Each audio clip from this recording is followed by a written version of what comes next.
नमस्कार दोस्तों, स्वागत है आपका स्टडी फॉर सिविल सर्विसेज में। वीडियो को पूरा देखिए। कोई भी आपका फीडबैक है, कोई सजेशन है, तुरंत वीडियो में कमेंट करके जरूर बताइए। अच्छा लगे तो वीडियो लाइक जरूर कर लीजिए और ऐसे वीडियो लगातार फ्री में पाने के लिए चैनल को तुरंत सब्सक्राइब कर लीजिए और बेल आइकन को जरूर टैप कर लीजिए ताकि आगे भी सारे वीडियो आपको मिलते रहे। यूट्यूब में फॉलो करते हैं तो प्लीज ये वाला फ्री टेलीग्राम चैनल जरूर ज्वाइन कर लीजिएगा। सारे नोटिफिकेशन, सारे अपडेट यहीं पे आते हैं, ध्यान रखिएगा। स्टडी फॉर सिविल सर्विसेज का कोई भी पेड ग्रुप अगर आपको ज्वाइन करना है तो सिर्फ 856480560660897523864455 यही नंबर है हमारे, सिर्फ जहां पे कॉल या व्हाट्सएप कर सकते हैं। इंस्टाग्राम पे हमारा पेज जरूर फॉलो कर लीजिएगा, studyforcivil.services है। ट्विटर पे हमको जरूर फॉलो कर लीजिएगा, @studyforcivils है। दोस्तों, समीक्षा अधिकारी के प्रीलिम्स एग्जामिनेशन के लिए डे वाइज सीरीज हमारी चल रही थी और ये 16वें दिन का वीडियो है जिसे कि आप देखने जा रहे हैं। यहाँ शुरू करते हैं भारत के भूगोल से और दर्रों के बारे में थोड़ी सी जानकारी इकट्ठी कर लेते हैं। दर्रे असल में होते क्या हैं? ये आने जाने का रास्ता है, द्वार। इसका जो शाब्दिक मतलब है या पूर्ण शब्द है वो द्वार होता है, उसी से बिगड़ा हुआ रूप है दर्रा।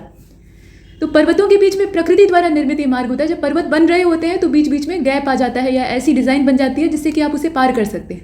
पूरे पहाड़ को चढ़कर पार करना असंभव जैसा होता है और ये बीच में से संकरा गलीनुमा मार्ग होते हैं जिसके सहारे आप पर्वत के इस पार से उस पार जा सकते हैं। तो ये बहुत सारे स्थानों को आपस में जोड़ते हैं और नितांत ही उपयोगी होते हैं। अब यहाँ हिमालयी क्षेत्र की अगर बात करें तो बहुत सारे दर्रे हैं। दक्षिण भारत में भी कुछ दर्रे पाए जाते हैं। तो कुल मिलाकर पर्वत जहाँ है या पर्वतों की पूरी डिज़ाइन है वहाँ दर्रों की अवस्थिति होती ही है। रोहतांग दर्रे को आप देखें, यहाँ से प्रश्न बनता है, आप जानते हैं दर्रा और उसकी अवस्थिति से संबंधित पूछा जाता है लगभग हर साल। रोहतांग दर्रा पीर पंजाल रेंज के पूर्वी हिस्से में, इसकी लोकेशन मनाली से इसकी दूरी पड़ती है 51 किलोमीटर, हिमाचल प्रदेश इसकी अवस्थिति है। तुजो दर्रा पड़ता है मणिपुर में, जोजिला पड़ता है जम्मू कश्मीर में, जास्कर रेंज में इसकी लोकेशन है। ट्रेला दर्रा मतलब ट्रेल दर्रा इसको कहें, ला का मतलब दर्रा खुद ही होता है। तो ट्रेल दर्रा जो है ये उत्तराखंड के पिथौरागढ़ और बागेश्वर जिलों में पड़ता है। जो पिंडारी ग्लेशियर है उसके एकदम आखिरी छोर पे ये स्थित, मतलब आखिरी जो पॉइंट है वहाँ पे ये स्थित। थांगला है लद्दाख में, मतलब थांग दर्रा, और चांग दर्रा यानी चांगला जो है ये महान हिमालय रेंज में लद्दाख से तिब्बत को जोड़ने का काम करता है। तो यहाँ रेंज दी है, रेंज के हिसाब से भी पूछा जा सकता है। देवसा ये महान हिमालय में उच्च पर्वतीय दर्रा है, काफ़ी ऊंचाई पर है और हिमाचल प्रदेश के कुल्लू और स्पीति जिलों के बीच में ये लिंक उपलब्ध कराता है। तो ये यहाँ पर दिया हुआ है। दिहांग दर्रा अरुणाचल प्रदेश में है। दीफू जो है ये भी अरुणाचल प्रदेश में है, पूर्वी क्षेत्र में। इमीसला ये भारत का जो केंद्र शासित प्रदेश है लद्दाख, अभी 2 नए केंद्र शासित प्रदेश बन गए, लद्दाख और जम्मू कश्मीर। तो लद्दाख क्षेत्र और चीन अधिकृत जो तिब्बत है उसके बीच में स्थित है। इसके बाद खरडुंगला है। ये जो खरडुंगला है ये असल में संघ शासित लद्दाख क्षेत्र में लेह के पास में है। इसके बाद खुनखेराब को आप देखें, ये एक क्रम से नाम चले आ रहे हैं। खुनखेराब जो है ये लद्दाख में काराकोरम पर्वत श्रृंखलाओं में पड़ता है। लेखापानी दर्रा ये अरुणाचल प्रदेश में है। लिपुलेख दर्रा पिथौरागढ़ में पड़ता है, मतलब उत्तराखंड में है। माना दर्रा ये महान हिमालय में है। ठीक, नीति दर्रा, माना दर्रा, लोकेशन आप जानते हैं। इसके बाद मांगशाधुरा, इसको देखिए, मांगशाधुरा पड़ता है, ये भी उत्तराखंड में है, पिथौरागढ़ जिले में। और मुलिंगला ये उत्तर में गंगोत्री, जो गंगोत्री क्षेत्र है वहाँ पे है, उत्तराखंड में स्थित है। नाथुला की लोकेशन है सिक्किम में और ये भारत और चीन के बॉर्डर पर। थालघाट दर्रा, अब दक्षिण के दर्रों को देखिए। थालघाट दर्रा जो है ये महाराष्ट्र में है। इसके बाद नीति दर्रा फिर से एक बार आ गए उत्तराखंड में। पांगसाऊ ये अरुणाचल प्रदेश में है, इसकी लोकेशन। पेंसिला लद्दाख में है। पीर पंजाल ये पीर पंजाल पर्वतमाला में ही है, श्रीनगर में है। और भोरघाट दर्रा, थालघाट, भोरघाट, पालघाट ये आप जानते हैं। तो भोरघाट दर्रा ये महाराष्ट्र का है। इसके बाद बोमडीला और करातांग, तो करातांग की लोकेशन है काराकोरम रेंज में और बोमडीला आप जानते ही हैं कि अरुणाचल प्रदेश में है और ये महान हिमालय के भूटान के पूर्व में स्थित है, मतलब भूटान से इसकी लोकेशन ईस्ट में है। इसके बाद आप देखें शेनकोटा गैप है, मतलब पर्वतों के बीच में गैप है अर्थात दर्रा है। तो ये तिरुनवेली में पड़ता है, मतलब तमिलनाडु राज्य है, कट्टावुमन। इसके बाद शिवकिला है। शिवकिला हिमाचल प्रदेश में है। बनिहाल दर्रा पीर पंजाल में जो नेशनल हाईवे नंबर 1A है वहाँ पे, मतलब इसी में नेशनल हाईवे जो है वो अवस्थित है और राष्ट्रीय राजमार्ग 44 पर इसको बनाया गया है। तो दर्रों के ऊपर से राजमार्ग होकर भी गुजरते हैं, मतलब ये आने जाने का रास्ता है तो उनको एक राजमार्ग की स्थिति में ला दिया जाता है। इसके बाद बनिहाल दर्रे के नीचे आप देख रहे हैं बुर्जिला को। तो बुर्जिला जो है ये श्रीनगर से किशनगंगा घाटी को जोड़ने का काम करता है। ये आपने कुछ महत्वपूर्ण दर्रों को देखा। अब आगे चलते हैं, अभी 2-3 और बचे हुए हैं। एक अगिल दर्रा है। तो अगिल दर्रा जो है ये असल में काराकोरम में जो माउंट केटू है, मतलब गॉडविन आस्टिन यानी POK, पाक अधिकृत या पाक के द्वारा जबरी जो कब्जियाया हुआ कश्मीर है, तो उसके उत्तर में। और अगीला दर्रा ये असल में लद्दाख क्षेत्र में पाया जाता है, मतलब बीच में है कुल मिलाकर। और बड़ा लाचा है हिमाचल प्रदेश में। पालघाट आप जानते ही हैं दक्षिण भारत में है और ये केरल राज्य में। शिवकिला आपका हिमाचल प्रदेश में है। तो ये कुल मिलाकर जो जितने भी महत्वपूर्ण दर्रे थे उन्हें आपने देख लिया है। इनसे बाहर आमतौर पर प्रश्न नहीं बनते हैं। अब यहाँ लोकेशन भी आप देख लीजिए, सारे दर्रों को मैप पर दिखाया गया है, इसे आप बेहतर तरीके से समझ सकते हैं। हिमालयी क्षेत्र में दर्रों की तादाद बहुत ज़्यादा है, दक्षिण में भी कुछ दर्रे हैं जो कि जानने योग्य हैं। अब इसमें पहले ऊपर ही देखते हैं उत्तर वाले को, तो इसे आप देखिए, इसमें यहाँ आप क्रमशः दर्रों को देखें, ये अगील दर्रा है, ये काराकोरम है, यहाँ खारडुंगला है, ये सासरला है, इसके बाद ये पेनिसिला है, यहाँ बड़ा लाचा है, इसके बाद रोहतांग दर्रा आप देख रहे हैं क्रमशः है, शिपकीला है, ये माना, नीति और लिपुलेख है उत्तराखंड वाले। यहाँ आप देखें बनिहाल दर्रा है, ये जोजिला है, ये बुर्जिला है और ये अगील ऊपर दिखाई दे रहा है, ये पीओके वाला हिस्सा है। अब इधर चले आते हैं थोड़ा पूर्वोत्तर हिस्से की तरफ, तो यहाँ नाथुला है, ये आप देख रहे हैं, जेलेपलाई ठीक नीचे है, बोमडीला है, उसके बाद बुमला है, ये सब ला जो लिखा हुआ है ना, ये असल में दर्रे, LA ला मतलब दर्रा। इसके बाद टूंगा है या टोंगा इसको कहा जाता है, ये देखिए एकदम बॉर्डर पे दिहांग है और ये दीफू दर्रा है। तो इस तरीके से आपने देखा। अभी फिर नीचे चलते हैं, यहाँ आप देखें गोरम घाट है, ये यहाँ लोकेशन है इसकी, ये आपका असीरगढ़ है, इसके बाद थाल घाट है और भोर घाट है, पाल घाट जो है वो नीचे है, पाल घाट यहाँ केरल में। तो इस तरह से हमने दर्रों के बारे में जानकारी प्राप्त की। अब जरा सा जो हिमरेखा और हिमनद हैं उनके बारे में देख लेते हैं, कौन सा हिमनद कहाँ पे है, कौन बड़ा है कौन छोटा है, इस पर अक्सर बहस होती रहती है। तो हिमरेखा ऊंचे पर्वतों में पाई जाने वाली रेखा होती है। जब ज़्यादा ऊंचाई पर हम बढ़ते हैं तो वहाँ तापमान कम होने लगता है, तो बर्फ़ की अवस्थिति वहीं पाई जाती है, जैसे हिमालय में ऊंचाई पर बर्फ़ पाई जाती है। तो अमूमन पूरे वर्ष भर यहाँ बर्फ़ की मात्रा ज़्यादा होती है, तापमान कम रहता है तो अपने आप ही वहाँ टेम्परेचर कम होने की वजह से बर्फ़ जमेगी और यह एक पट रेखा होती है जो कि ऊंचे पर्वतों में साफ दिखाई देती है। अच्छी बात यह है कि ये स्थायी होती है।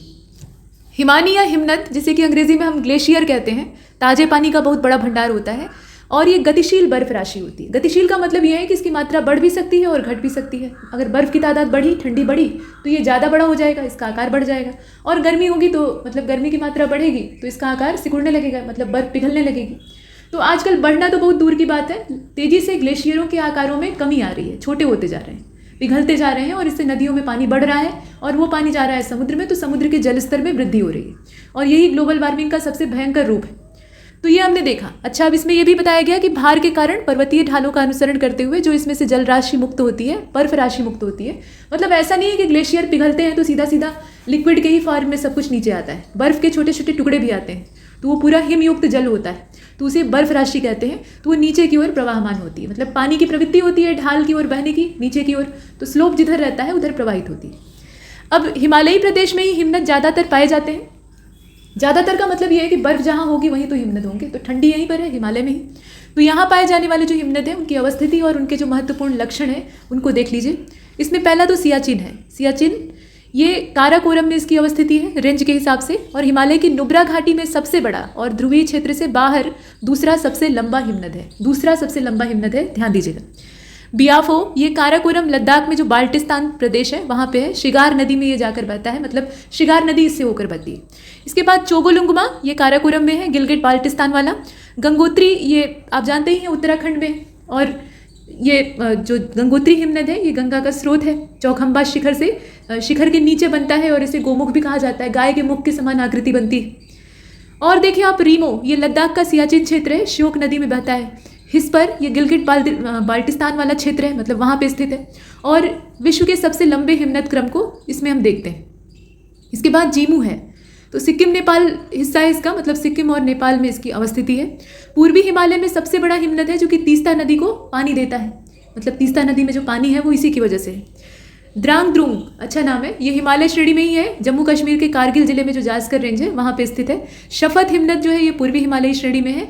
नून और कुन शिखरों की ऊंचाई बढ़ाता है, मतलब उसमें बर्फ का स्टोरेज बढ़ाता है, और पिघला पानी इसका जो है, मतलब इससे जो बर्फ पिघलती है वो सुरु नदी में जाकर मिलती है। इसके बाद आप सोना पानी को देख रहे हैं, तो सोना पानी जो है ये लाहौल स्पीति प्रदेश की जो चंद्रा वैली है वहाँ पे है, रोहतांग दर्रे के पास पीर पंजाल श्रेणी में ये सबसे लंबा हिमनद है। मिलाम, ये उत्तराखंड में है, और गौरी गंगा नदी का जो मुख्य स्रोत है, कुमायूं हिमालय का सबसे बड़ा हिमनद यही है, मतलब कुमायूं हिमालय रेंज में सबसे बड़ा हिमनद जो है वो मिलाम है, और ये गौरी गंगा को पानी देने का काम करता है। रूपाल की लोकेशन कश्मीर में है, ग्रेटर हिमालय में स्थित, ये उत्तर पूर्व की ओर प्रवाहित होता है, मतलब इससे पिघलने वाला जो जल है वो उत्तर पूर्व की ओर बहता है। इसके बाद है गंगरी, नुनकुन पर्वत हिमालय श्रेणी में ये स्थित है और दूसरा सबसे बड़ा इस शिखर का हिमनद है।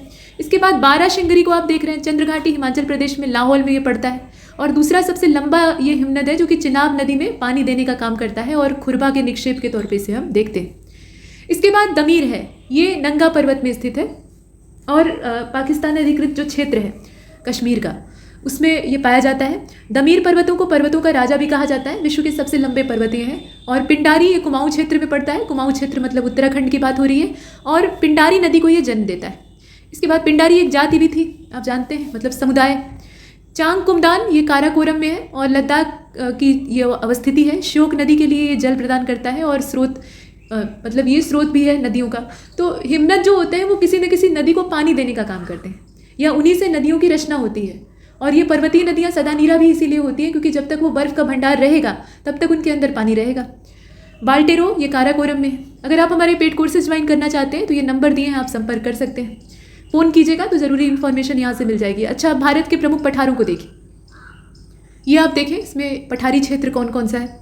तो बुंदेलखंड का जो प्लेटू है वो यहाँ अवस्थित है, ये मालवा का प्लेटू है, प्लेटू मतलब पठार। छोटा नागपुर का प्लेटू यहाँ पे है, और ये शिलांग का पठार है, देखिए यहाँ पूर्वोत्तर वाले हिस्से में। ये आप देखें तो दंडकारण्य वाला हिस्सा है, ये जंगल हुआ करता था, अभी भी है लेकिन जंगलों की स्थिति वैसी नहीं रह गई है। काफ़ी कटीला जंगल था, मतलब झाड़ झंखाड़ ज़्यादा था, ऊंचे पेड़ों की तादाद कम थी, पतझड़ वन पाए जाते थे और ज़्यादातर कांटेदार वृक्ष होते थे, तो यहाँ जाना बड़ा मुश्किल होता था। तो दंडकारण्य है। इसके बाद आप देखें यहाँ दक्कन प्लेटू है ये पूरा, और नीचे ये कर्नाटक प्लेटू है। दक्कन प्लेटू का ही एक हिस्सा है लेकिन उसको हम अलग बांट के अध्ययन की सुविधा के लिए पढ़ते हैं। और नीचे चले जाइए, यहाँ आप देखें तेलंगाना प्लेटू है ये वाला, ठीक। तो इस तरीके से ये प्लेटू जो दिए हुए हैं, अर्थात पठार, पर्वत और पठार, इनके बीच का फ़र्क बहुत ही आसान है। तो ये पठार क्षेत्र है। पर्वतीय क्षेत्र जो है वो उत्तरी दिशा में ज़्यादा बड़ी मात्रा में पाया जाता है और ऊंची पर्वत चोटियाँ हैं। जैसे जैसे हम दक्षिण की ओर बढ़ते हैं तो यहाँ पाए जाने वाले पर्वत पहले से ही घिसे हुए हैं क्योंकि काफ़ी पुराने हैं। आगे बढ़ते हैं, आगे जो हम देखेंगे वही पठार ही है, क्योंकि पठारों के बारे में हमने यहाँ देखा है तो थोड़ा विस्तार से और उसे जानने की आवश्यकता है। अंतर्जात बलों से उत्पन्न जो पठार होते हैं उसमें अंतरा पर्वतीय पठार आते हैं, इसके अलावा पर्वत पदीय पठार आते हैं और तटीय पठार आते हैं। जो तटवर्ती हैं उनको तटीय पठार कहते हैं। इसके अलावा कुछ पठार ऐसे होते हैं जो गुंबद की आकृति के होते हैं, डोम शेप के होते हैं, तो उनको गुंबदाकार कहा जाता है। और कुछ महाद्वीपीय पठार होते हैं। इसके बाद ज्वालामुखी से भी कुछ पठार बनते हैं। जब ज्वालामुखी का उद्गार होता है, कुछ लोग समझते हैं कि ज्वालामुखी पर्वत है, लेकिन ज्वालामुखी असल में पर्वत नहीं होता है, वो तो पृथ्वी के ऊपर बना हुआ एक छिद्र होता है जहाँ से अंदर का मैग्मा बाहर आता है, पृथ्वी का जो प्रेशर है वो रिलीज होता है। लेकिन जब उसके अंदर से, यानी पृथ्वी के अंदर से बहुत भारी मात्रा में लावा और गैसें बाहर आती हैं, यानी बहुत कुछ मटेरियल बाहर आता है, अवसाद, तो वो उस छिद्र के चारों ओर इकट्ठा होने लगता है और बार बार लंबे समय तक उद्गार होने पर एक पूरा ढेर इकट्ठा हो जाता है, जिसे कि हम शंकु कह सकते हैं। तो ये वॉल्केनिक कोन बन जाता है और इसी को हम कहते हैं ज्वालामुखी पर्वत। वहाँ कोई पर्वत होता नहीं है, वो अंदर के अवसादों की वजह से बन जाता है। तो ज्वालामुखी से भी पठार बनते हैं। किसी समय में ज्वालामुखी उद्गार हुआ और उसके बाद वो ज्वालामुखी जो है वो एकदम सुप्त अवस्था में चला गया, यानी समाप्त हो गया, उसकी गर्मी समाप्त हो गई, वहाँ का प्रेशर खत्म हो गया। तो जो ढेर इकट्ठा हुआ था वो धीरे धीरे करके पहाड़ का रूप लिया, बाद में वो घिस गया और घिस कर एक पठार बन गया, ठीक। मतलब पहले पर्वत था, ऊंचा था, लेकिन बाद में क्या हुआ, वो घिसकर पठार बन गया। तो ऐसे पठार भी होते हैं। और कहीं कहीं मैग्मा का जमाव ही पठारी क्षेत्र के तौर पे हो जाता है, तो वो भी होता है। अब बहिर्जात बलों से उत्पन्न पठार भी होते हैं, जैसे कि जलीय पठार, वायव्य पठार, हिमानी पठार और उत्स्यंत पठार, ये सब है। जलवायु के आधार पर भी पठार बनते हैं, जैसे कि शुष्क पठार, सूखे क्षेत्र होते हैं ये, आर्द्र और हिम पठार। भारत में कौन कौन से पाए जाते हैं, तो नाम हमने देख लिए हैं, यहाँ थोड़ा और डिटेल में देखने की ज़रूरत है। तो छोटा नागपुर का पठार है, रांची का है, हजारीबाग का है, कोरडमा का है, मेघालय या शिलांग का पठार, उसी को मेघालय का पठार भी कहते हैं, याद रखिएगा। दक्कन का पठार, तेलंगाना का पठार, बघेलखंड, बुंदेलखंड और मालवा का पठार, ये सब पठार हैं जो कि भारत के प्रमुख पठार हैं। अब हमने पिछले वाले लेक्चर में भी ये देखा था और यहाँ भी शुरुआत में चर्चा हुई थी कि उत्तरी क्षेत्र की तुलना में जो भारत का दक्षिणी यानी प्रायद्वीपीय पठारी क्षेत्र है वो कहीं ज़्यादा पुराना है, बहुत प्राचीन है, और कहा जाता है कि वो प्राचीन गोंडवाना लैंड का हिस्सा है। जब पूरा पैंजिया और पैंथालासा का विभाजन हो रहा था, जलवायविक और जो अंतर्जातीय हलचलें हैं उसकी वजह से, तो टेक्टोनिक मूवमेंट की वजह से पूरा जो पैंजिया था वो दो भागों में पहले डिवाइड हुआ, एक लॉरेंशिया यानी अंगारा लैंड और दूसरा गोंडवाना लैंड। गोंडवाना लैंड दक्षिण की ओर विस्थापित हो गया और अंगारा लैंड उत्तर की ओर। तो भारत का जो प्रायद्वीपीय क्षेत्र है वो असल में गोंडवाना लैंड का ही पार्ट है। बाद में जो टेथिस सागर है उसके साथ जो गतिविधियाँ हुई हैं उसकी वजह से हिमालय उत्पन्न हुआ है, मतलब यूरेशियन प्लेट और हमारी भारतीय उपमहाद्वीपीय प्लेट आपस में टकराई, और जो हमारी भारतीय उपमहाद्वीपीय प्लेट है वो यूरेशियन प्लेट के नीचे सबडक्ट होने लगी, यानी दबने लगी, और वहाँ पर ऊंचाई बढ़ने लगी। तो आसपास जितना भी पानी था वो सब बह गया और अवसाद जो है वो मैदानों के रूप में जमा हो गए, और जिस स्थान पर टेथिस था वहाँ आज हिमालय खड़ा है। तो ये क्रियाकलाप चलता रहा, परिवर्तन हुए हैं और भारत की जो स्थिति है उसमें भी बदलाव हुए। अब यहाँ प्रायद्वीपीय पठार ही सबसे पुराना है और स्थिर है। अभी तक ऐसा ही माना जाता था कि ये स्थिर है, लेकिन अभी जो गतिविधियाँ तत्काल में हो रही हैं, ऐसा नहीं है कि प्रकृति हमेशा स्थिर होकर बैठी रहती है, कुछ काम कर लिया और एक बड़ा परिवर्तन हो गया तो उसके बाद चुपचाप हो गई। ये परिवर्तन सतत होते हैं और दीर्घकालिक प्रभाव इसके होते हैं, धीरे धीरे होकर सामने आते हैं। तो हिंद महासागर में अभी भी हलचल जारी है। अंदर की जो महासागरीय प्लेट है उसमें दरारें पड़ रही हैं। इसका मतलब है कि कुछ नई स्थलाकृति बनने के लिए तैयारी हो रही है, प्रकृति अपनी तैयारी कर रही है और भविष्य में कुछ बड़ी सुनामी और बड़े उथल पुथल का सामना हमें करना पड़ेगा। तो वो भविष्य की बात है, ऐसी वैज्ञानिकों ने चेतावनी भी दी थी। फिलहाल प्रायद्वीपीय पठार शांत माना जाता है और इन चट्टानों की उत्पत्ति 3600 मिलियन साल पहले हुई थी। यहाँ आप देखें, कार्बोनिफेरस युग से पहले यह गोंडवाना लैंड का हिस्सा था। कार्बोनिफेरस काल जो कोयले का समय कहा जाता है, तो उससे पहले ये गोंडवाना लैंड का पार्ट था, बाद में उससे सेपरेट हुआ। और कार्बोनिफेरस युग के दौरान होता यह है कि दामोदर, सोन और महानदी तथा गोदावरी बेसिन से कोयले का निर्माण होता है। जबकि क्रिटेशियस युग के दौरान अत्यधिक ज्वालामुखी उद्गार होता है। ज्वालामुखी एक के बाद एक भयंकर तौर पे फटते हैं और ज्वालामुखी उद्गार ज़्यादा मात्रा में होने का मतलब क्या है कि पृथ्वी के अंदर बहुत ज़्यादा प्रेशर क्रिएट हो रहा है, यानी भयंकर मात्रा में उथल पुथल चल रही है। जब बड़ा निर्माण करना होता है प्रकृति को तो उथल पुथल भी उतनी ही बड़ी होती है। प्रत्यक्ष तौर पे विनाश होता है, लेकिन दीर्घकालिक उसका उद्देश्य होता है निर्माण करना। तो दक्कन ट्रैप इसी से बना। जो ज्वालामुखी उपद्रव हुआ था उसी के अवसादों से दक्कन ट्रैप का निर्माण हुआ है। दक्कन ट्रैप जो है ये 146 मिलियन साल पहले बना था और प्रायद्वीपीय पठार में चौड़ी छिछली घाटियाँ और गोलाकार पहाड़ियाँ पाई जाती हैं। नोकदार पहाड़ियाँ नहीं है, ऐसी वाली नहीं, ऐसी वाली है। और मालवा के पठार के अधिकतर भागों को मध्य उच्च भूमि के नाम से जाना जाता है। मध्य उच्च भूमि पश्चिम में चौड़ी है और पूर्व में सक्रिय है। मध्य उच्च भूमि के पूर्वी विस्तार को स्थानीय रूप से बुंदेलखंड और बघेलखंड के नाम से जाना जाता है। तो ये कुछ सामान्य जानकारियाँ थी, और भी हैं। दामोदर नदी के द्वारा अपवाहित छोटा नागपुर का पठार मध्य उच्च भूमि का भाग है और यह पठार मुख्यतः झारखंड में छत्तीसगढ़ के उत्तरी भाग और पश्चिम बंगाल के पुरुलिया जिले में विस्तृत है। पश्चिम बंगाल का जो पुरुलिया जिला है वहाँ तक इसका विस्तार है और दक्षिण छत्तीसगढ़ में अगर देखें तो उसका पूरा उत्तरी पार्ट ये कवर करता है। और इसके साथ आप देखें कि इसमें एक चीज़ बताई गई है कि बिहार राज्य में छोटा नागपुर का पठार नहीं फैला हुआ है। ये गलतफहमी में नहीं रहना है कि झारखंड और बिहार पहले एक थे तो वो छोटा नागपुर का पठार उधर भी हो सकता है, ऐसा नहीं। दक्कन का पठार त्रिभुजाकार है, ये तो आप जानते ही हैं, ऐसे त्रिकोणीय आकृति का है। नर्मदा नदी के दक्षिण में है और उत्तर में चौड़े आधार पर सतपुड़ा की श्रृंखला है, जबकि महादेव, कैमूर और मैकाल श्रृंखला इसके जो पूर्वी विस्तार है उसको व्यक्त करती है। दक्कन ट्रैप में जो मिट्टी पाई जाती है वो काली मिट्टी है। ठीक, ज्वालामुखी उद्गार से बना है तो काली मिट्टी यहाँ होनी थी। बेसाल्ट लावा के अपर्दन के परिणाम स्वरूप ये बनती है। अरावली की पहाड़ियाँ प्रायद्वीपीय पठार के उत्तर पश्चिमी किनारे पर स्थित हैं और ये बहुत ज़्यादा घिसी हुई है, बहुत पुरानी है। अरावली बहुत पुराना है और इतना ज़्यादा घिस चुका है कि ये अवशिष्ट पर्वत के तौर पे बचा हुआ है। मतलब सिर्फ जो बचा खुचा वेस्ट मटेरियल है वही शेष रहा है और एकदम घिस कर इसकी ऊंचाई छोटी हो चुकी है। मतलब 2000 मीटर भी ऊंचाई नहीं हो पाती है। गुरु शिखर की हाइट देखकर आप अंदाजा लगा सकते हैं। तो इतना छोटा सा ही पर्वत है, जबकि एक ज़माने में ये भी हिमालय की तरह ही सीना तान कर खड़ा था। मतलब यह भी एक वलित पर्वत हुआ करता था और वलित पर्वत जितने होते हैं वो सब ऊँचे होते हैं, क्योंकि पृथ्वी पर जब संपीडन बल काम करता है, बहिर्जातीय बलों में और अंतर्जातीय बलों में आपस में टकराव होता है, संपीडन बल काम करता है तो सिकुड़न उत्पन्न होती है और जो सलवटें पैदा होती हैं वो काफ़ी ऊंची ऊंची होती हैं। जैसे कपड़े में सलवटें होती हैं ना, सिकुड़न, वैसे ही पृथ्वी का जो पृष्ठ होता है उस पर सिकुड़न पैदा होने लगती है, दोनों ओर से प्रेशर पड़ता है तो। और जो उभार खड़े होते हैं वो वलित पर्वत के तौर पर जाने जाते हैं और ये काफ़ी ऊँचे होते हैं। जैसे हिमालय है, हिमालय भी बन रहा है, अभी युवा पर्वत है, तो अरावली भी एक समय वैसा ही रहा होगा और घिसते घिसते आज की स्थिति में जा पहुंचा है। तो हिमालय का भी अंत कुछ ऐसा ही होगा, ऐसा माना जा सकता है। फिलहाल अब देखिए, यहाँ ये कहा जा रहा है कि प्रायद्वीपीय पठार का एक भाग उत्तर पूर्व में पाया जाता है और इसे स्थानीय रूप से हम लोग किस नाम से जानते हैं? मेघालय का पठार कहते हैं, कार्बी आंगलांग का पठार कहते हैं तथा उत्तर कचार पहाड़ी के नाम से भी जाना जाता है। और यह भ्रंशन के कारण प्रायद्वीपीय भाग से मालदा गैप के द्वारा अलग हो जाता है। बीच में भ्रंश पड़ गया, दरार आ गई, तो मालदा गैप की वजह से ये क्या हुआ, सेपरेट हो गया। लेकिन ये असल में प्रायद्वीपीय पठार का ही एक हिस्सा था, जो कि टूटने की वजह से, बीच में से चटक आने की वजह से दूर हो गया। मेघालय के पठार में 3 प्रमुख पहाड़ियां हैं, गारो, खासी, जयंतिया, आपने सुना है। अब आते हैं दंडकारण्य की ओर। तो दंडकारण्य क्षेत्र उड़ीसा जो कोरापुट और कालाहांडी जिला है, और इसके अलावा छत्तीसगढ़ में बस्तर जिला और आंध्र में विशाखापत्तनम और श्रीकाकुलम जिला यहाँ पर फैला हुआ है। लंबा चौड़ा ये जंगली क्षेत्र था पहले और 89,078 वर्ग किलोमीटर के क्षेत्र में फैला हुआ है। अरण्य का मतलब होता है घनघोर जंगल। समीक्षा अधिकारी की जो परीक्षा होती है, मतलब प्रारंभिक और मुख्य दोनों, उसमें हिंदी का भी बड़ा महत्व होता है। हिंदी एक बड़ा रोल प्ले करती है आपके सिलेक्शन में। तो शब्दों के अर्थ आपको पता होने चाहिए, चाहे आप जिस भी माध्यम के अभ्यर्थी हो, क्योंकि हिंदी आपको पढ़नी पड़ेगी।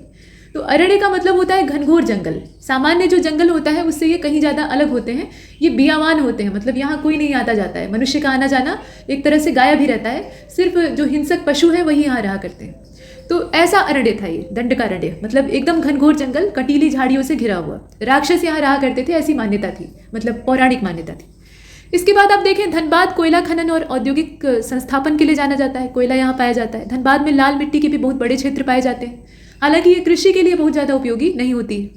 कोयला, लोहा, अभ्रक, तांबा इत्यादि पाया जाता है, मतलब खनिजों की तादाद बहुत ज़्यादा है। ये पठारी क्षेत्र जो है ये खनिज संपदा से एकदम भरे हुए हैं और जनसंख्या के संकेंद्रण के कारण यहाँ पे इस प्रकार की गतिविधियाँ नहीं हो पाती। खड़गपुर की पहाड़ियाँ धारवाड़ क्रम की हैं। देखिए खड़गपुर की जो हिल्स है ना वो कैसी हैं, धारवाड़ रेंज से बिलोंग करती हैं। और रोहतास का पठार ये विंध्यन क्रम का है। उत्तर पश्चिमी पहाड़ियाँ तृतीय क्रम की हैं और उत्तर गंगा का मैदान जो है वो नवीनतम। तो इस तरीके से हमने कुछ इन्फॉर्मेशन देखी। अब इसके बाद कुछ भौतिक विज्ञान को देख लेते हैं, फिजिक्स को। तो उपग्रहों के बारे में देखते हैं। पिछले वाले चैप्टर में यानी पिछले वाले लेक्चर में हमने गुरुत्व के बारे में जानकारी प्राप्त की थी। गुरुत्व कैसा होता है, गुरुत्वाकर्षण बल क्या होता है और न्यूटन का गुरुत्वाकर्षण का नियम, उसके साथ हमने गुरुत्व से संबंधित जितने भी महत्वपूर्ण तथ्य थे उनको देख लिया था। यहाँ हम उपग्रहों के बारे में देखेंगे। तो ऐसे आकाशीय पिंड जो किसी ग्रह के चारों ओर चक्कर लगाते हैं। ग्रह जो है वो सूर्य के चारों ओर चक्कर लगाते हैं और सूर्य आकाशगंगा के केंद्र का चक्कर लगाता है। ऐसे ही चलता रहता है। तो ये जो ग्रह होते हैं इनके भी गुरुत्वाकर्षण में कुछ ताकत होती है। ऐसा नहीं है कि इनका जो भार है वो इतना कम है या द्रव्यमान इतना कम है जिसकी वजह से गुरुत्व एकदम छोटा रहे। कुछ ग्रहों का कम होता है, जैसे कि बुध का है, तो इसी वजह से उसका कोई उपग्रह नहीं। लेकिन जो अपेक्षाकृत बड़े साइज के हैं जिनके अंदर पर्याप्त मात्रा में ग्रेविटी है तो वो भी कुछ पिंडों को फंसा लेते हैं। ठीक वैसे ही जैसे सूर्य ने इन्हें फंसा कर रखा हुआ है, अपना चेला बना कर रखा हुआ है, तो वैसे ही ये ग्रह भी अपने चेले बनाते हैं। और इनके जो चेले हैं वो मजबूरन इनके चारों ओर घूमते रहते हैं, चक्कर लगाते रहते हैं। और यही होते हैं सैटेलाइट यानी उपग्रह, जो कि एक निश्चित दूरी पर उनके गुरुत्वाकर्षण के प्रभाव में बंध कर भाग नहीं पाते हैं और गोल गोल घूमने लगते हैं। तो ये सूर्य की भी परिक्रमा करते हैं और उस ग्रह की भी परिक्रमा करते हैं। अब जो ग्रह जितना ज़्यादा प्रबल गुरुत्व वाला होगा उसके उतने ही ज़्यादा उपग्रह होंगे। हालांकि सिर्फ यही बात पर्याप्त नहीं होती। तो चलिए इसमें देखते हैं। दो प्रकार के होते हैं, एक तो प्राकृतिक होता है और प्राकृतिक वाले ही ज़्यादा रुचिकर हैं, बाकी कृत्रिम तो बनते बिगड़ते रहते हैं और कृत्रिम उपग्रह भी मनुष्य बनाने लगा है। चंद्रमा पृथ्वी का एकमात्र उपग्रह है। ऐसा कहा जाता था कि पहले 2 चांद थे और उसमें से एक जो है वो पहले वाले से टकराकर नष्ट हो गया और चंद्रमा की सतह पर गड्ढा हुआ। तो ये सब कहानियाँ पीछे की हैं। चंद्रमा का गुरुत्वीय त्वरण का मान पृथ्वी के मतलब पृथ्वी का जो जी है, जी का मतलब यहाँ पे गुरुत्वीय त्वरण से है यानी ग्रेविटेशनल एक्सीलरेशन, उससे काफ़ी कम है। तो कम है तभी तो चंद्रमा पृथ्वी का चक्कर लगा रहा है। और ये 1/6वां हिस्सा है, मतलब 1/6 पार्ट है पृथ्वी के गुरुत्वीय त्वरण का। इसलिए चंद्रमा पर व्यक्ति का भार पृथ्वी के भार का 1/6वां भाग होगा। मतलब यहाँ अगर आप अपना भार नापते हैं और मान लीजिए कि वो 80 किलो आता है तो 80 में आप 6 से डिवाइड कर दीजिए और जितना मान प्राप्त होगा वो चंद्रमा पर आपका भार हो जाएगा। यहाँ बात द्रव्यमान की नहीं हो रही है, भार की हो रही है। उपग्रह की कक्षीय चाल आपको पता होनी चाहिए। अच्छा आप बताइएगा, चंदा को मामा क्यों कहा जाता है? ये जो चंद्रमा है ये है तो पृथ्वी का उपग्रह, लेकिन इसे मामा क्यों कहते हैं? वजह क्या है इसकी? अच्छा, उपग्रह की कक्षीय चाल देखिए। जब कोई उपग्रह पृथ्वी के चारों ओर वृत्तीय कक्षा में परिक्रमण करता है तो उस पर एक अभिकेंद्र बल काम करता है। वृत्तीय गति को आपने पढ़ा होगा, शुरुआत में इसी लेक्चर में दिया हुआ था। तो वृत्ताकार पथ पे कोई पिंड गति कर रहा है तो उसकी जो गति है, उसकी गति का जो प्रकार है, एक वक्र पथ पे वो लगातार चल रहा है और ये आवर्त इसमें होता है। आवर्त का मतलब कि ये रिपीट करती है बार बार। जैसे यहाँ से शुरू किया, घूमते घूमते यहाँ फिर पहुँच गया, फिर यहाँ से शुरू किया, फिर यहीं पहुँच गया, तो ये चलता रहता है। तो ये वृत्तीय गति है और वृत्तीय गति को सही ढंग से संपन्न कराने के लिए 2 बल काम करते हैं। इसमें बीच में वृत्त है तो एक केंद्र होगा, केंद्र के आधार पे ही वृत्त की परिधि बनती है, त्रिज्या इत्यादि निश्चित होती है। तो केंद्र की ओर एक बल काम करता है, मतलब वस्तु पर केंद्र की ओर एक बल काम करता है और एक केंद्र से बाहर की ओर काम करता है। मतलब केंद्र जो है वो खींचता है, वस्तु को अपनी ओर खींचता है। तो ऐसा बल जो है ये अभिकेंद्र बल कहलाता है, सेंट्रीपिटल फोर्स। और वस्तु जो है वो बाहर भागने के लिए प्रयास करती है तो एक प्रतिक्रिया बल काम करता है जो कि इसे बाहर की ओर खींचता है और वो होता है अपकेंद्र बल, जिसे कि स्यूडो फोर्स भी कहा जाता है। ये सेंट्रीफ्यूगल फोर्स होता है। जब दोनों संतुलन की अवस्था में होते हैं तभी वृत्तीय गति संभव हो पाती है, अन्यथा नहीं। अगर उसमें से एक का भी बैलेंस खराब हुआ, कोई कम कोई ज़्यादा हुआ, तो या तो वस्तु अंदर की ओर या फिर बाहर की ओर गिर पड़ेगी और ज़्यादातर अंदर की ओर ही गिरती है। मौत के कुएं का खेल आपने देखा होगा। फिलहाल यहाँ पर जो अभिकेंद्र बल काम कर रहा है वो उपग्रह को संतुलित रखता है, मतलब एक निश्चित दूरी पर बनाकर रखता है, वो ग्रह से टकराता नहीं। और यह बल पृथ्वी द्वारा उपग्रह पर लगाया गया गुरुत्वाकर्षण बल होता है। अभिकेंद्र बल क्या है? केंद्र है, मतलब केंद्र में जो चीज़ है वही खींच रही है, अपने बल से खींच रही है। अब अगर आप उपग्रह की कक्षीय चाल निकालना चाहते हैं तो यहाँ पर आप देखें, सूत्र लगा देंगे और उसके आधार पे RE√G/R। अब यहाँ पे जो स्मॉल g है वो क्या है? ग्रेविटेशनल एक्सीलरेशन है और स्मॉल r आप देख रहे हैं ये रेडियस का काम कर रहा है और ये रेडियस ऑफ अर्थ है। RE जो है वो रेडियस ऑफ अर्थ है। इस प्रकार से आप कक्षीय वेग या कक्षीय चाल की गणना कर सकते हैं। इसमें आप देख रहे हैं द्रव्यमान का फैक्टर कहीं नहीं है, m जो है वो कहीं नहीं दिखाई दे रहा है। इसका मतलब ये है कि उपग्रह की कक्षीय चाल उसके द्रव्यमान पर निर्भर नहीं करती, द्रव्यमान से इसका कोई लेना देना नहीं होता है। और अधिकतम ऊंचाई पर उपग्रह की कक्षीय चाल न्यूनतम होती है। यहाँ ऊंचाई जो है वो अगर अधिकतम रहेगी यानी सबसे ज़्यादा रहेगी, हाईएस्ट रहेगी, तो ऐसी स्थिति में कक्षीय चाल का मान सबसे कम हो जाएगा। और यहाँ आप कैलकुलेट करके देखें तो इसमें आपने मान रखा ये 6.4 × 10⁶ × 9.8 ये g का मान है, तो ये 8 किलोमीटर पर सेकंड आया। इस तरीके से है। कुल मिलाकर परिभाषा और सूत्र आपको पता होनी चाहिए, बाकी कैलकुलेशन तो आप जब सूत्र मालूम रहेगा तो आराम से कर सकते हैं। इसके बाद भू उपग्रह। अब ये भू उपग्रह जो है एक तरह के पिंड होते हैं, पृथ्वी के परितः ये भी परिक्रमा करते हैं और इनकी गतियाँ ग्रहों की सूर्य के परितः गतियों के काफ़ी हद तक समान होती हैं। केपलर के ग्रहों के गति संबंधी नियम भी इन पर समान रूप से लागू होते हैं। जो ग्रहों के लिए गति के नियम है केपलर के तीनों, पीछे आपने देखे थे, तो वो इन पर भी लागू होते हैं। अच्छी बात यह है कि इन उपग्रहों की पृथ्वी के परितः कक्षाएं वृत्ताकार या दीर्घ वृत्ताकार होती हैं, मतलब कमोबेश वो दीर्घ वृत्ताकार ही होती हैं, एकदम 100% वृत्ताकार हो ऐसा नहीं। पृथ्वी का एकमात्र प्राकृतिक उपग्रह चंद्रमा है जिसकी कक्षा लगभग वृत्ताकार है। ये भी एकदम 100% गोल कक्षा नहीं है, इसमें भी आंशिक थोड़ा सा जो कर्व है वो दीर्घवृत्त के आकार का है, लेकिन बहुत मामूली है। देखने में ऐसा ही लगता है कि ये सर्कुलर पाथ है। तो ये वृत्ताकार कक्षा में चक्कर लगाता है और परिक्रमा इसकी पूरी होती है 27.3 दिन, इसका ये परिक्रमण काल, जो कि चंद्रमा का अपनी अक्ष के परितः घूर्णन काल के लगभग बराबर है। मतलब अपने अक्ष पे घूमने में और पृथ्वी के चारों ओर घूमने में समान समय लगता है लगभग। अब यहाँ तुल्यकाली उपग्रह को देख लीजिए, तुल्यकाली और ध्रुवीय उपग्रह दोनों। तो उपग्रह जो कि पृथ्वी के विषुवत वृत्त के तल अर्थात निरक्षीय समतल में पृथ्वी के परितः वृत्तीय कक्षा में t = 24, मतलब यहाँ जो समय है वो 24 घंटा है, उसके आवर्तकाल से परिक्रमण करते हैं। उन्हें तुल्यकाली उपग्रह कहा जाता है। ये विषुवत रेखा के चारों ओर घूमते हैं और यह उपग्रह पृथ्वी के किसी भी बिंदु से स्थिर प्रतीत होता है। पृथ्वी से अगर देखें तो पृथ्वी के पृष्ठ से इतनी अधिक ऊंचाई तक ऊपर फेंकने के लिए अत्यंत शक्तिशाली रॉकेटों की आवश्यकता होती है। तो वो रॉकेटों की आवश्यकता तो होगी क्योंकि पृथ्वी का गुरुत्वाकर्षण बल काफ़ी प्रबल होता है। तो पृथ्वी की सतह से कुछ भी बाहर उछालने के लिए आपको अत्यधिक परिश्रम करना होगा। तो इसीलिए जानना आवश्यक है कि पलायन वेग क्या होता है, एस्केप वेलोसिटी। पलायन वेग वो न्यूनतम वेग होता है जो कि किसी पिंड को अगर दे दिया जाए तो वो पृथ्वी के गुरुत्व क्षेत्र को चीरकर बाहर निकल जाएगा, मतलब पृथ्वी के दबाव से मुक्त हो जाएगा, पृथ्वी के गुरुत्वाकर्षण बल से मुक्त हो जाएगा। और पृथ्वी के लिए, हर ग्रह के लिए ये अलग अलग होता है। ग्रह के अंदर जितना ज़्यादा गुरुत्व होगा पलायन वेग का मान भी उतना ही ज़्यादा होगा, क्योंकि जितना शक्तिशाली गुरुत्वाकर्षण बल काम कर रहा होगा उससे निपटने के लिए उतना ही ज़्यादा मात्रा में हमें वेग चाहिए होगा। तो रफ्तार बढ़ाने पर ग्रेविटी का प्रभाव कम हो जाता है, इससे ये भी मालूम होता है, हालांकि ये कोई सही लॉजिक नहीं है। अच्छा, पलायन वेग न्यूनतम वेग है जिसको कि अगर किसी पिंड को दे दें तो वो पृथ्वी के गुरुत्वाकर्षण क्षेत्र से बाहर चला जाएगा और फिर वापस लौट कर नहीं आएगा, उसकी गुरुत्वीय कक्षा से बाहर निकल गया।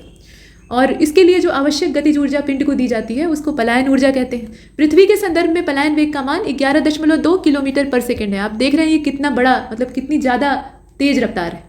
11.2 किलोमीटर सिर्फ 1 सेकेंड में वो चीज़ तय कर लेगी, इतनी तेज रफ्तार है। और इस वेग से अगर फेंक दिया जाए तो पिंड जो है वो पृथ्वी पर कभी लौट कर नहीं आएगा। चंद्रमा पर वायुमंडल ही नहीं पाया जाता है, तो चंद्रमा पर वायुमंडल न पाए जाने की वजह क्या है? गुरुत्वाकर्षण बल इतना भी कम नहीं है, लेकिन वायुमंडल जो कि बहुत सारी गैसों का मिश्रण होता है, आप जानते हैं कि कोई एक गैस नहीं होती, उसमें नाइट्रोजन की मात्रा आमतौर पे पृथ्वी के वायुमंडल में सबसे ज़्यादा है। सिर्फ पृथ्वी की बात हो रही है, बाकी अपनी अपनी संरचना है। हर ग्रह के वायुमंडल की संरचना पृथ्वी के समान हुई आवश्यक नहीं है और होती भी नहीं। तो कुल मिलाकर वायुमंडल अनेक गैसों का मिश्रण होता है और चंद्रमा पर जो पलायन वेग का मान है वो करीब 2.4 किलोमीटर पर सेकेंड है, मतलब काफ़ी कम है। और धरती पर जो पलायन वेग का मान है वो आपने देख ही लिया है। तो चंद्रमा पर पलायन वेग से गैस के अणुओं का वेग ज़्यादा होता है, मतलब आप देख रहे हैं कि कितना कम पलायन वेग है। और गैस के अणु चलायमान होते हैं, गैस के अणु स्थिर तो होते नहीं हैं। तो ऐसे चलायमान अणुओं की रफ्तार ही इसके पलायन वेग से ज़्यादा होती है। तो पलायन वेग पिछड़ जाता है, अणुओं की रफ्तार इतनी ज़्यादा होती है कि गैसें वहाँ से भाग जाती हैं, वो इसे रोक नहीं पाता। तो इस वजह से चंद्रमा पर वायुमंडल नहीं पाया जाता है और न पाया जाएगा, क्योंकि ये संरचना हमेशा बनी रहेगी ऐसा माना जाता है। अब यहाँ कक्षीय चाल और पलायन वेग में अंतर क्या है उसको देख लीजिए। चाल और वेग मतलब तुलना करना ज़रूरी हो गया है।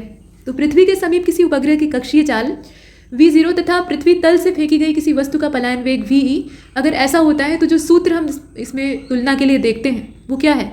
ve = √v0। इसका मतलब ये है कि यदि पृथ्वी के समीप चलकर काटते किसी उपग्रह की कक्षीय चाल किसी कारणवश बढ़ जाती है और बढ़कर कितना हो जाती है तो √2 टाइम्स उसमें वृद्धि कर दी जाती है, करणी में 2 गुना वो बढ़ जाती है, तो वह उपग्रह अपनी कक्षा को छोड़कर पलायन कर जाएगा।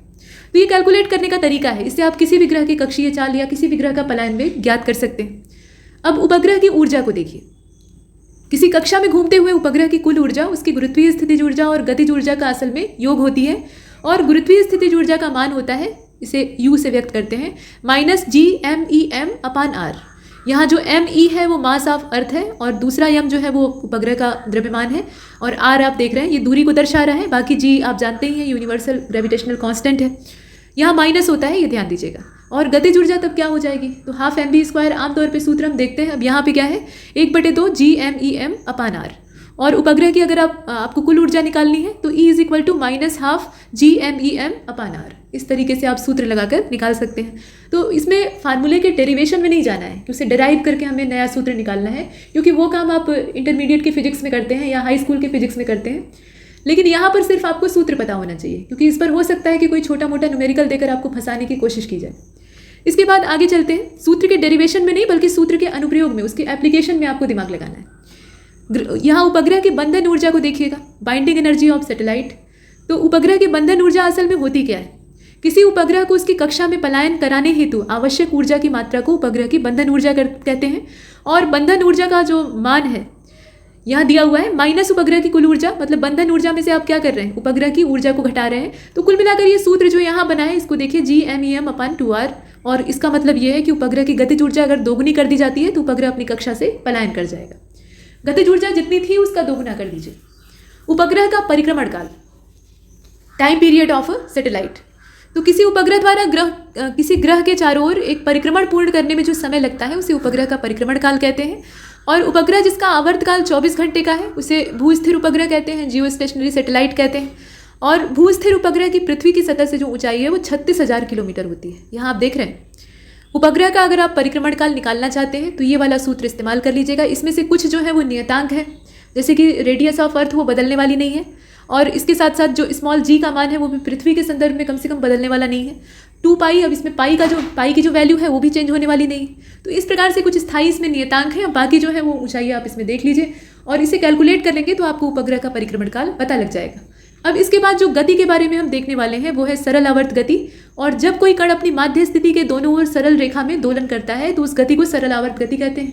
मतलब एक उसकी मध्य स्थिति है, स्थिर बिंदु है, और यहाँ से इसे खींचकर यहाँ पे ले आया गया और यहाँ से छोड़ दिया गया। तो ऐसा नहीं है कि यहाँ से चला तो यहाँ जाके बैठ जाएगा। उसके अंदर जो एक ऊर्जा उत्पन्न हो गई है वो लगातार उसे प्रेरित करेगी हिलने के लिए। तो वो अपनी माध्य स्थिति तक जाएगा, फिर उसके इधर एक लंबी दूरी तय करेगा, फिर वापस अपनी माध्य स्थिति पर आएगा, फिर यहाँ से आगे आएगा, और फिर ये ऐसे ऐसे ऐसे ऐसे करके दोलन करने लगेगा। ये जो इसकी प्रक्रिया है, इसकी जो ये गतिविधि है, इसी को दोलन कहा जाता है। और धीरे धीरे करके ये जो लंबा परास ये तय कर रहा था यहाँ से यहाँ तक का, वो कम होने लगता है। जब इसके अंदर ऊर्जा कम होने लगती है तो वो धीरे धीरे करके सिमटने लगता है, और अंत में आकर वो फिर से स्थिर हो जाता है, अगर वापस उसे खींचकर छोड़ा नहीं गया तो। ये सरल आवर्त गति का नमूना है। आप लोलक पे इस दोलन को देख पाते हैं। स्प्रिंग से लटके हुए किसी पिंड का दोलन, किसी सरल लोलक का दोलन आदि जो है वो सरल आवर्त गति के उदाहरण है। तो ये हमने पीछे ही देख लिया। सरल आवर्त गति करने वाला पिंड जब अपनी मध्यमान स्थिति से गुजरता है तो उस पर कोई बल काम नहीं करता है, कोई बल उस समय उस पर काम नहीं कर रहा होता है। और हाँ, जब बल काम नहीं कर रहा होता है तो उसमें वेग की स्थिति भी स्थिर ही रहती है, ऐसा इसमें मान लिया गया है। क्योंकि यहाँ सब जितनी भी चीज़ें हैं उन्हें आदर्श अवस्था में माना गया है, और आदर्श कुछ भी नहीं होता है। जब हम प्रयोगशाला में कोई प्रयोग करते हैं तो वो आदर्श मानकर जो निर्धारित मान रखे गए हैं उससे हमारा मान या उससे हमारा जो प्रैक्टिकल का रिजल्ट है वो डिफरेंट आता है। तो इसीलिए वहाँ पे हम इरर्स कैलकुलेट करते हैं, मतलब त्रुटियाँ उसकी गणना करते हैं कि कितनी त्रुटि हुई। तो खैर वो अलग चीज़ है, प्रयोगशाला की बात है। यहाँ अगर थ्योरेटिकली देखें तो इसका वेग अधिकतम होता है, मतलब अपनी सबसे उच्च अवस्था में होता है। गतिज ऊर्जा भी अधिकतम होती है। वेग बढ़ेगा तो सीधी बात है गतिज ऊर्जा बढ़ेगी, स्थितिज ऊर्जा शून्य हो जाती है। जब गतिज ऊर्जा अपने सर्वोच्च बिंदु पे होगी तो स्थितिज ऊर्जा का मान क्या होगा, सबसे कम यानी शून्य हो जाएगा। जब ये अवस्था कब है, जब मध्यमान स्थिति से गुजर रहा है तब, यानी बीच वाली। अब पिंड गति के अंत बिंदुओं यानी अंतः बिंदु जो चरम स्थिति है वहां अगर पहुंचता है, मतलब कहने का तात्पर्य ये है कि ये इसकी मध्य स्थिति है, यहाँ से खींचकर इसको छोड़ा गया है, तो यहाँ से जाकर वो इस साइड में जितनी अधिकतम दूरी तय कर पा रहा है, जो अधिकतम बिंदु तय कर पा रहा है, उसी को इसकी चरम स्थिति कहेंगे। तो उस पर पहुंचता है तो इसका त्वरण एकदम आखिरी लिमिट पर होता है, यानी अधिकतम होता है, और इस पर काम करने वाला प्रत्यानयन बल भी अधिकतम होता है। गतिज ऊर्जा शून्य हो जाती है, और यहाँ पर स्थितिज ऊर्जा अपनी सबसे हाईएस्ट पोजीशन पे होती है, यानी मैक्सिमम होती है। वेग यहाँ जाके शून्य हो जाता है, वेग यहाँ 0 होगा। तो सरल लोलक होता क्या है देख लीजिए। यदि लंबाई में न बढ़ने वाली, ध्यान से देखिएगा, लंबाई में न बढ़ने वाली ऐंठन रहित भारहीन डोरी के एक सिरे पर पदार्थ के अत्यंत सूक्ष्म किंतु भारी कण को लटकाकर डोरी के दूसरे सिरे को घर्षण से रहित दृढ़ आधार से बांध दें, तो इस प्रकार बना हुआ जो निकाय है उसको सरल लोलक कहेंगे। अब आप सोच कर देखिए, इसमें से क्या एक भी चीज़ 100% पॉसिबल है? नहीं। लंबाई में ना बढ़े ऐसी कोई रस्सी हो ही नहीं सकती है, लंबाई में परिवर्तन होगा ही होगा, उसमें विकृति पैदा होगी। ऐंठन से रहित हो ये हो ही नहीं सकता है, रस्सी बनाने में ऐंठन लगेगी ही लगेगी। भारहीन हो जाए, यानी रस्सी है मतलब डोरी है, कितनी भी ज़्यादा पतली क्यों ना हो, उसके अंदर कुछ ना कुछ मात्रा में तो भार होगा, क्योंकि द्रव्यमान है तो निश्चित तौर पे उस पर ग्रेविटी काम करेगी, भार होगा ही होगा। और पदार्थ का एक अत्यंत सूक्ष्म किंतु भारी कण हम उसमें लटका देते हैं और डोरी का जो दूसरा सिरा है उसको एक घर्षण रहित दृढ़ आधार से बांध देते हैं। ऐसा दृढ़ आधार खोजना असंभव है जिसमें कि एकदम घर्षण नहीं पाया जाता है, कुछ न कुछ मात्रा में तो होगा। तो ये जितनी भी चीज़ों की यहाँ चर्चा की गई है ये सब आइडियल स्टेज है, मतलब आदर्श स्थितियाँ हैं। परिभाषा में ये अच्छी लगती हैं, लेकिन जब आप प्रयोग करने लगते हैं ना, प्रयोगशाला में सरल लोलक लटका होता है और जब आप उस पर प्रैक्टिकल करते हैं, उसके आवर्तकाल को नापने की कोशिश करते हैं, तो वहाँ इसीलिए जो एग्जैक्ट वैल्यू है उससे डिफरेंट वैल्यू आपकी प्राप्त होती है, यानी प्रयोगशाला का मान अलग होता है। वजह यह है कि वो रियलिटी है और ये जो है ये इमेजिनरी है, मतलब आदर्श स्थिति असल में होती ही नहीं। अब देखिए, प्रयोगशाला में धातु के किसी ठोस गोले को एक हल्के या पतले धागे से बांधकर दृढ़ आधार से लटका दिया जाता है और यही व्यवहारिक, इसी को हम जान सकते हैं और इसी से कैलकुलेशन कर सकते हैं। अब धातु के गोले को, मतलब धातु का जो गोल टुकड़ा होता है जिसको कि हमने धागे से या डोरी से बांध के रखा हुआ है, उसको बॉब कहा जाता है, बॉब माने गोलक कहा जाता है। और एक होता है निलंबन बिंदु यानी पॉइंट ऑफ सस्पेंशन, जहाँ से इसे लटकाया गया रहता है। और गुरुत्व केंद्र तक की जो दूरी है, मतलब पॉइंट ऑफ सस्पेंशन से गोलक का जो गुरुत्व केंद्र है, गोलक का जो गुरुत्व केंद्र है वहाँ तक की जो दूरी है उसको प्रभावी लंबाई कहते हैं। तो आप जानते हैं कि गोलक यानी एक गोला, और गोले का गुरुत्व केंद्र कहाँ होता है? अभी पिछले वाले लेक्चर में आपने देखा था, केंद्र पे होता है। तो इसके लिए आपको जो गोला प्रयोगशाला में दिया जाता है उसकी रेडियस बताई जाती है। रेडियस उसकी पहले से नाप कर रखी रहती है, वहाँ नपवाया नहीं जाता है आमतौर पे, तो वो रेडियस आपको बता दी जाती है कि इसकी त्रिज्या इतनी है। तो इससे आपको मालूम हो जाता है कि उसका गुरुत्व केंद्र अंदर कहाँ तक होगा। अब धागे की लंबाई में सस्पेंशन पॉइंट से आप धागे की लंबाई को जोड़ते हैं और इसमें जो केंद्र से लेकर परिधि तक की गोलक की दूरी है उसको भी जोड़ लेते हैं, तो आपको कुल लंबाई, जो कुल प्रभावकारी लंबाई है वो मालूम हो जाती है। और ये इफेक्टिव लेंथ ही उसमें रखना होता है। जो स्मॉल यल का मान होता है वो असल में सिर्फ धागे की लंबाई नहीं होती है, उसमें जो गोलक होता है उसकी भी रेडियस इंक्लूड करनी पड़ती है। इसके बाद टेबल फैन का जो घूर्णन है वो भी दोलन गति का उदाहरण है, इसे भी आप जानिए। सरल लोलक का आवर्तकाल कैसे निकालते हैं? तो इसके लिए सूत्र होता है T = 2π√L/G। L जो है वो क्या है? प्रभावकारी लंबाई है। अगर प्रभावकारी लंबाई में वृद्धि होगी तो आवर्तकाल बढ़ जाएगा, और इसमें जो सीधा संबंध है वो आवर्तकाल और प्रभावकारी लंबाई के बीच का है। G जो है वो गुरुत्वीय त्वरण है, तो वो तो स्थायी ही रहेगा, बाकी पाई का मान बदलने वाला है नहीं। तो स्पष्ट यह है कि लोलक का आवर्तकाल गोलक के द्रव्यमान पर निर्भर नहीं करता है, वो कितना भारी है इससे कोई फर्क नहीं पड़ता है, लंबाई से सब कुछ यहाँ तय होता है। तो लंबाई को सावधानी से मीजर करने की आवश्यकता है। यहाँ यही कहा गया है कि जो लोलक का आवर्तकाल है वो लोलक की प्रभावी लंबाई के, मतलब प्रभावी लंबाई L के वर्गमूल के अनुक्रमानुपाती होता है। यहाँ आप देख रहे हैं। अतः किसी लोलक की प्रभावकारी लंबाई को बढ़ाकर अगर 4 गुना कर देते हैं तो आवर्तकाल 2 गुना हो जाएगा, और लोलक का आवर्तकाल गुरुत्वीय त्वरण G के वर्गमूल के व्युत्क्रमानुपाती होता है। इसके क्या है? व्युत्क्रमानुपाती है, रेसिप्रोकल है। और आवर्तकाल अगर बढ़ जाता है, मतलब G का मान अगर घटा, अब ये हमने मान लिया है कि 9.8 G की वैल्यू होती है, लेकिन आप ये भी तो जानते हैं कि ये गुरुत्वीय त्वरण है और ये हमेशा एक समान नहीं रह सकता है। अब इसमें विषुवत रेखा और ध्रुवों पर इसकी अवस्थिति में फर्क आ जाता है। कुल मिलाकर ये पृथ्वी के केंद्र से तय होता है, तो जहाँ केंद्र से दूरी घटेगी वहाँ इसके मान में फर्क आएगा, या बढ़ेगी तो भी आ जाएगा। तो इसीलिए G का मान अगर कम होता है तो आवर्तकाल बढ़ जाता है, और G का मान अगर बढ़ता है तो आवर्तकाल कम हो जाता है, क्योंकि व्युत्क्रमानुपाती संबंध है। तो अगर आवर्तकाल बढ़ेगा तो इसका मतलब क्या है कि जो पेंडुलम वॉच है, जिसमें कि यही लोलक और दोलन का कॉन्सेप्ट होता है, तो वहाँ वो घड़ी सुस्त हो जाएगी। अनंत लंबाई के सरल लोलक का आवर्तकाल 84.6 मिनट होता है, अनंत नहीं होता। ऐसा नहीं है कि अनंत लंबाई का अगर लोलक है तो उसके लिए आवर्तकाल भी अनंत ही हो जाएगा, ऐसा कुछ नहीं। यह सरल लोलक के आवर्तकाल की मैक्सिमम लिमिट है, और यह भी आदर्श अवस्था है। तो यहाँ तक हमने इसे देखा। अब पर्यायवाची शब्दों को देख लेते हैं। तो यहाँ पर्यायवाची शब्दों का भाग 1 आप देख रहे हैं। सबसे पहले अरण्य यानी जंगल, और इसका जो पर्यायवाची है इसमें वन, विपिन, अटवी, कानन, जंगल, ये सब है। अरण्य का मतलब अभी आपको बताया घनघोर जंगल होता है। अंग का पर्यायवाची कलेवर, तन, अवय, वयु, ये वयु नहीं बल्कि वपु है असल में, और देह, काया और शरीर। इसके बाद अग्नि का बहुत सारा पर्यायवाची है। आग, अनल, पावक, दव, धूम्र, केतु, धनंजय, जात, वेद, हुताशन, वैश्वानर, ज्वाला, वायु, सखा। चूँकि हवा का सहयोग पाकर आग और तेज भड़कती है तो इसलिए। और दहन, ज्वलन, कृशानु, रोहिताश्व, वहनी, जात, वेदस, ये सारे अग्नि के ही पर्यायवाची। अचल पर्वत को कहा जाता है जो कि चलायमान ना हो, तो इसके लिए गिरि, शैल, नग, महिधर, अद्रि इस तरह के जो संबोधन है वो इस्तेमाल होते हैं। अचला कहा जाता है पृथ्वी को, तो पृथ्वी, क्षिति, धरा, वसुंधरा, वसुधा, धरती, जगती ये सब है। इसके बाद जगती भी पृथ्वी को कहा जाता है। अक्षर, अक्षर अर्थात जिसका कि शरण न हो, तो ऐसे कौन हो सकते हैं? भगवान हो सकते हैं, यानी शिव और ब्रह्मा और विष्णु मतलब त्रिदेव। और इसके अलावा मोक्ष और वर्ण को भी अक्षर कहा जाता है। असुरों के लिए जो पर्यायवाची है उसमें दनुज, दानव, दैत्य, राक्षस, निशाचर, रजनीचर, तमीरचर, यातुधान, सुरारी, यातु इस तरह के संबोधन है। और अनुपम के पर्यायवाची में अद्भुत, अनूठा, अपूर्व, अद्वितीय, अनोखा, अतुल, अद्वितीय, फिर से एक बार रिपीट कर गया, अनूप, निराला। अमृत के पर्यायवाची कौन कौन से हैं? तो सुधा, अमीय, सोम, पीयूष, अमी, जीवनोदक, सुरभोग, सोम इस तरह के पर्यायवाची आते हैं। अनेक के पर्यायवाची में नाना, कई, एकाधिक। अनुवाद के पर्यायवाची में भाषांतर, उल्था, तर्जुमा ये सब शब्द हैं। अपमान के पर्यायवाची में आप देखें अनादर, अवमान, बेइज्जती, अवज्ञा, तिरस्कार, उपेक्षा, निरादर, अवहेलना, तौहीन। और अन्वेषण का जो पर्यायवाची है उसमें गवेषण, यहाँ आप देख रहे हैं, खोज, जांच, शोध, अनुसंधान। अपराध में, अपराध के पर्यायवाची में कसूर, दोष, जुर्म। अप्सरा के पर्यायवाची में देवांगना, सुरबाला, दिव्यांगना और इसके साथ सुर सुंदरी, देवबाला ये सब है। अभिप्राय के पर्यायवाची में अर्थ, तात्पर्य, आशय, मतलब, मायने, उद्देश्य, मंशा ये सारे पर्यायवाची आते हैं। इस साइड वाले को देख लेते हैं। अभिजात, अभिजात के पर्यायवाची में श्रेष्ठ, पूज्य, उच्च, कुलीन, संभ्रांत, विशिष्ट, योग्य ये सब शब्द आते हैं। अश्व के पर्यायवाची को आप देखें, है, बाज, तुरंग, घोटक, घोड़ा, रविसूत, सैंधव ये सब जो शब्द हैं ये आते हैं। इसके अलावा किंकिर, केशी, केसरी, खेट, चामरी, धौरे, मराल ये सब भी शब्द हैं, मतलब घोड़े के लिए इस्तेमाल होते हैं। रथवाह भी कहा जाता है, राजवाह भी कहा जाता है, सारंग और हयंत भी कहा जाता है।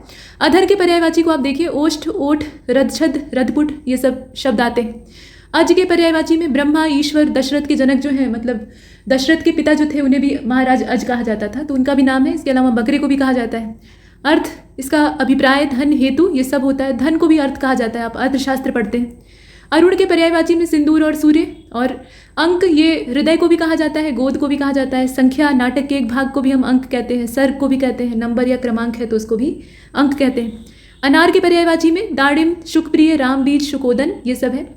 अंधे के पर्यायवाची में नेत्रहीन, सूरदास इस तरह के संबोधन इस्तेमाल होते हैं। इसके अलावा अंध, चक्षुविहीन, प्रज्ञा चक्षु, दृष्टिहीन, चक्षुहीन ये सब शब्द हैं। अनाज के पर्यायवाची में अन्न, गल्ला, धान्य, शस्य, खाद्यान्न, दाना, धान ये सब है। अध्यापक के पर्यायवाची में आचार्य, गुरु, शिक्षक, प्रवक्ता, व्याख्याता, अवबोधक, उपाध्याय ये सब शब्द आते हैं। अतिथि के पर्यायवाची में पाहुना, मेहमान, इसके अलावा आगंतुक, अभ्यागत, आगत, गृहागत, मुलाकाती ये शब्द हैं, मतलब पर्यायवाची के तौर पर इस्तेमाल होते हैं। अधिकार के लिए, अधिकार शब्द के लिए स्वत्व, प्रभुत्व, स्वामित्व, हक, आधिपत्य, अर्हता, कब्जा, दावा, क्षमता, दावा ये सब है, मतलब सारे शब्द हैं। अचेत के लिए मूर्छित, बेहोश, बेखबर, संज्ञाहीन, चेतनाहीन, चेतना शून्य, संज्ञा शून्य ये सारे शब्द इस्तेमाल होते हैं। अच्छा शब्द के लिए जो पर्यायवाची है उसमें चोखा, बढ़िया, इसके अलावा उम्दा, घड़ा, आला ये सब है। और अपार के पर्यायवाची में असीम, अनंत, बेहद, बेशुमार, निसीम। अंश के पर्यायवाची में भाग, हिस्सा, भंग, अवयव ये सारे शब्द आते हैं। अब थोड़ा करंट अफेयर को देख लेते हैं। यहाँ नाम, नियुक्ति और अतिरिक्त जानकारी दी है, मतलब कुछ नई नियुक्तियाँ जो होती हैं उनसे संबंधित जानकारी है। पहला तो उषा शर्मा जी का नाम है जो कि राजस्थान की दूसरी महिला मुख्य सचिव हैं और इन्होंने निरंजन आर्य का स्थान लिया है। और इससे पहले कुशल सिंह 2009 में राजस्थान की पहली महिला मुख्य सचिव रह चुकी हैं, ये दूसरे नंबर की। 2009 में कुशल सिंह राज्य की पहली महिला मुख्य सचिव थी, तो ये एक बार और रिपीट कर दिया है ताकि आपको पता रहे। जुनैद कमाल अहमद ये अंतर्राष्ट्रीय ऋण एजेंसी के उपाध्यक्ष हैं और यह संचालन के उपाध्यक्ष के रूप में बहुपक्षीय निवेश गारंटी एजेंसी यानी जो मीगा है उसका नेतृत्व करेंगे। जुनैद अहमद यानी जुनैद कमाल अहमद बैंक के इतिहास में इस तरह के उच्च पद पर चुने जाने वाले केवल दूसरे बांग्लादेशी, यानी इनकी जो नागरिकता है वो क्या है, बांग्लादेश की है। इसके बाद आप देखें अश्वनी भाटिया को, तो ये भारतीय प्रतिभूति और विनिमय बोर्ड के पूर्णकालिक सदस्य हैं। और न्यायमूर्ति, ये इन्हें आप देखें, न्यायमूर्ति A.K. सीकरी ये सेवानिवृत्त हैं, चारधाम परियोजना की उच्चाधिकार प्राप्त समिति के अध्यक्ष हैं। अशनीर ग्रोवर ये भारत पे पोर्ट के MD और निदेशक थे, इन्होंने अपने पद से इस्तीफा दे दिया है इसलिए चर्चा में। इसके बाद देवाशीष पांडा का नाम आता है, भारतीय बीमा नियामक और विकास प्राधिकरण जो है उसके अध्यक्ष चुने गए हैं। टी राजा कुमार ये सिंगापुर के, इसमें खास जानकारी ये है, इसे जाने दीजिए, दुनिया की एंटी मनी लॉन्ड्रिंग और एंटी टेररिज्म फाइनेंशियल एजेंसी जो है यानी फाइनेंशियल एक्शन टास्क फोर्स जिसे कहा जाता है FATF, उसके ये अध्यक्ष हैं। और इन्होंने जर्मनी के डॉक्टर मार्कस प्लियर का अपना जो स्थान था, मतलब इससे पहले जो इनके पूर्ववर्ती थे वो मार्कस प्लियर थे, तो उनका इन्होंने स्थान लिया है। इसके बाद यून सुक योल का नाम आता है, जो कि दक्षिण कोरिया के नए राष्ट्रपति थे। कैटलिन नोवाक, ये हंगरी की पहली महिला राष्ट्रपति चुनी गई हैं। भगवंत मान नए मुख्यमंत्री चुने गए हैं पंजाब के, 17वें नंबर के हैं, ध्यान दीजिएगा। इसके बाद अजय भूषण पांडे का नाम आता है, राष्ट्रीय वित्तीय रिपोर्टिंग प्राधिकरण के ये अध्यक्ष हैं। इन्होंने पद पर 3 साल की अवधि के लिए नियुक्ति प्राप्त की। आशीष झा को आप देखेंगे व्हाइट हाउस का नया कोविड-19 प्रतिक्रिया समन्वयक इन्हें बनाया गया है। टाटा सन्स के अध्यक्ष हैं और इनका नाम है एन चंद्रशेखरन। ये एयर इंडिया के अध्यक्ष बने हैं और तेलंगाना में रहने वाले एयर मार्शल बी चंद्रशेखर को सियाचिन ग्लेशियर में पहली बार MLH यानी मीडियम लिफ्ट श्रेणी के हेलीकॉप्टर उतारने का गौरव प्राप्त हुआ है। जय शाह ये एशियाई क्रिकेट परिषद के अध्यक्ष बने हैं और इनका कार्यकाल कुल मिलाकर बढ़ा दिया गया है, फिलहाल अध्यक्ष तो है ही है। इसके बाद आप भारतीय विकास अर्थशास्त्री जयंती घोष को देखें तो संयुक्त राष्ट्र के नव स्थापित सलाहकार बोर्ड की ये सदस्य हैं और प्रभावी बहुपक्षवाद पर 12 सदस्यीय उच्च स्तरीय सलाहकार बोर्ड की सह अध्यक्षता लाइबेरिया के जो पूर्व राष्ट्रपति और नोबेल पुरस्कार विजेता थे, इनका नाम था एलन जॉनसन सरलीफ, और पूर्व स्वीडिश प्रधानमंत्री स्टीफन लोफवेन, ये दोनों करेंगे। तो इसमें नाम आपको याद रखना पड़ेगा। इसके बाद गिलबर्ट होंगबो का नाम आता है, ये अंतर्राष्ट्रीय श्रम संगठन के अगले महानिदेशक बने हैं। टोगो के पूर्व प्रधानमंत्री होंगबो एजेंसी के 11वें प्रमुख होंगे, ये 11वें नंबर के हैं। पद संभालने वाले ये अपनी तरह के पहले अफ्रीकी होंगे, अफ्रीका की नागरिकता वाले, इससे पहले किसी ने ऐसा नहीं किया है। और इनका कार्यकाल 5 वर्ष का होगा, 1 अक्टूबर 2022 से ये प्रारंभ होगा। यूनाइटेड किंगडम के वर्तमान महानिदेशक गॉय राइडर, इन्होंने 2012 से पद को संभाला था। न्यायमूर्ति धीरूभाई नारायण भाई पटेल को आप देख रहे हैं, इन्हें धीरूभाई अंबानी मत समझ लीजिएगा। दूरसंचार विवाद निपटान और अपीलीय न्यायाधिकरण जो है TDSAT, उसके ये अध्यक्ष बने। ठीक, तो यहाँ तक हम अपनी इन्फॉर्मेशन को समाप्त करते हैं और ये सिलसिला जारी रहेगा। अभी ये सीक्वेंस चलता रहेगा। ये 16वें नंबर का वीडियो है, कई सारे लेक्चर आपको देखने के लिए मिलेंगे, तो लगातार हमारे साथ बने रहिए। तब तक के लिए नमस्कार।